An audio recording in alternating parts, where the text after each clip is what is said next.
So यसै गरी guys मसँग चाहिँ यहाँ गप्पी छ है। यो चाहिँ गप्पी मेल हो। दुईटा मेल भाले हो भने चाहिँ यो पनि मेल हो अर्थात् भाले र त्यसै गरी यो पोथी हो फिमेल। यो दुईटा फिमेल हो भने यो चाहिँ मसँग अलग जातको माछा हो। यो चाहिँ प्ल्याटी भन्ने नामको माछा हो। यसले पनि डाइरेक्टली बच्चा दिन्छ है यो फिमेलमा हो। मसँग टोटल माछा भनेको एउटा प्ल्याटी फिमेल अनि दुईटा गप्पी फिमेल र तीनटा मेल चाहिँ गप्पी छ मसँग है गाइज। यो अलगै छ यसको कलर भने यसको चाहिँ कलर अलगै छ र यिनीहरूबाट निस्केको बच्चाहरू जुन हुन्छ मैले चाहिँ निकालेर यसमा राख्ने गरेको छु अलगै।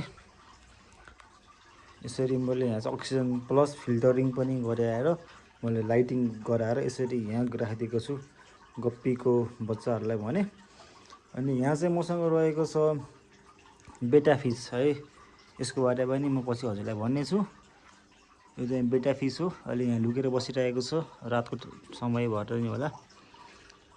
क्या दामी छ यसको लुक्स चाहिँ। यस्तोदेखि चाहिँ यसको लुक्स अहिले बत्ती परेर देखिएन। र यसै गरी मसँग यहाँ पनि छ गोल्डन फिस। यसरी यसलाई पनि मैले यहाँ चाहिँ अक्सिजन प्लस फिल्टरिङ गरेर यसरी राखेको छु। फ्ल्यास बन्द भयो सायद चार्ज सकिन लागेर फोनमा। ल हुन्छ, see you in next video guys है। म हजुरलाई यसको बाँकी भिडियोमा पुरा रूपमा भन्नेछु। अहिले चाहिँ यति नै गरौँ, बत्ती पनि गयो है। हस्, थ्याङ्क यू गाइज।